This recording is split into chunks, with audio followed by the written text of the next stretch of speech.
If you want your children to be happy, you go first. Kalau kita pengen anak kita tenang, aman, tentram, bahagia, kita mesti mulai diri sendiri dulu.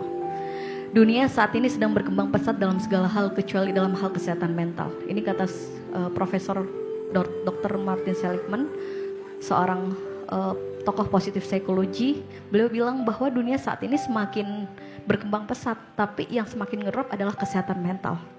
Semakin semuanya mudah, semakin banyak orang yang mudah rapuh. Semakin apa-apa instan, ternyata semakin banyak orang yang depresi. Dan saat ini banyak banget pengguna obat-obat antidepresan, obat-obat penenang. Banyak orang tua juga yang gak sabar begitu anaknya sering overthinking, langsung ditaruh ke psikiater, dikasih obat. Merusak anaknya sendiri. So, penting untuk kita sekali lagi kawan-kawan, kita beres dulu sama diri kita.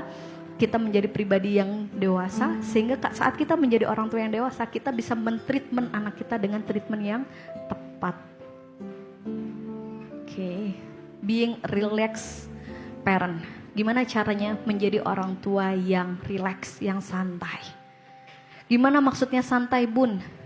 Maksudnya santai itu adalah kita itu nggak perlu terus-terusan menjadi robot.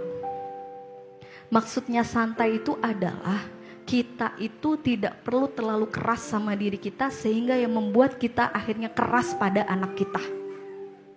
Maksudnya gini, contoh. Anda sering ngomel-ngomel kalau rumah berantakan, itu karena apa?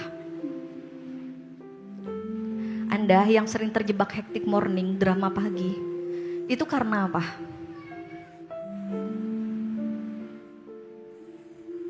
Karena takut terlambat, oke. Kalau anak terlambat, kenapa? Apakah masuk neraka? Terus kalau anak-anak lagi punya anak fase eksplorasi yang seneng nurunin mainan, yang sering ikutin kita nyapu, ikutin di belakang kita, dan kita marah-marah karena ngeliat rumah berantakan, terus kita ngomel-ngomel. Pertanyaan saya, yang bikin standar, bikin rumah harus bersih itu siapa? Yang ngelakuin siapa? Yang ngomel-ngomel siapa? Yang capek siapa? Yang ngerasa bersalah setelah ngomel siapa?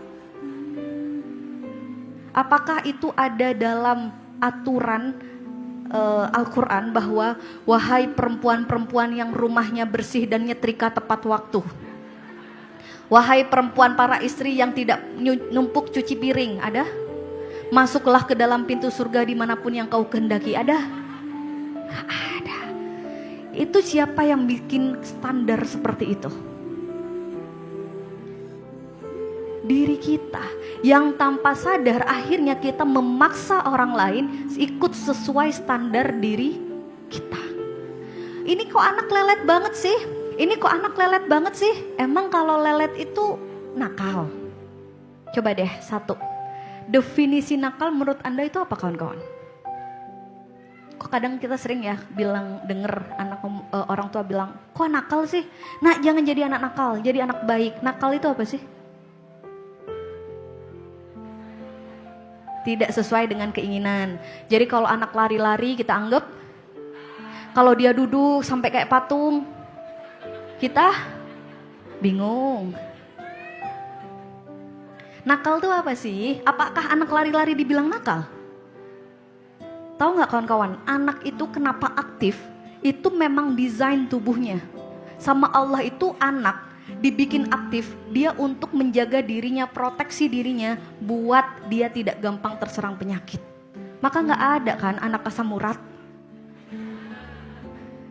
Dia mulai asam urat, diabetes kalau sama orang tuanya dikasih minuman yang kemasan-kemasan, suruh duduk pegang HP. Dia mulai tuh dari situ asam urat dan lain sebagainya. Tapi kalau dia aktif, itu adalah salah satu bentuk proteksi tubuhnya.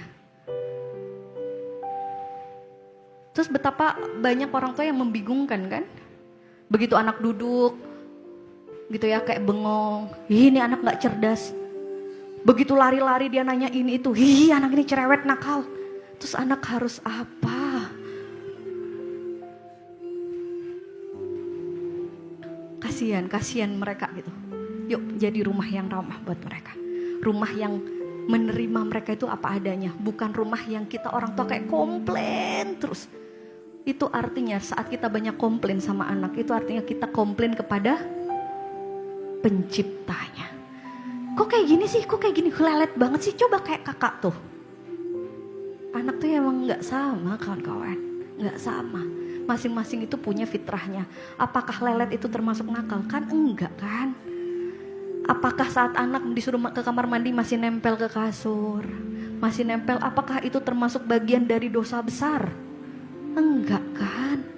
Ayolah relax, hal-hal yang kayak gak masuk dilenturkan gitu. Anak lagi jatuh misal, oh ya namanya proses belajar, relax, gak usah yang tuh kan jatuh, makanya jangan kayak gini. Akhirnya dia ketakutan mau ngapain. Relax gitu, lenturkan. Ngelihat cucian numpuk, relax. Alhamdulillah. Oke. Relax. Lagi capek ya Allah, lagi badan kesel banget daripada uring-uringan ya Allah. Nyuci, nyetrika tapi sambil dapat pahala atau dapat capeknya doang? Dapat pahalanya enggak? Gak dapat kan? So berlatih relax.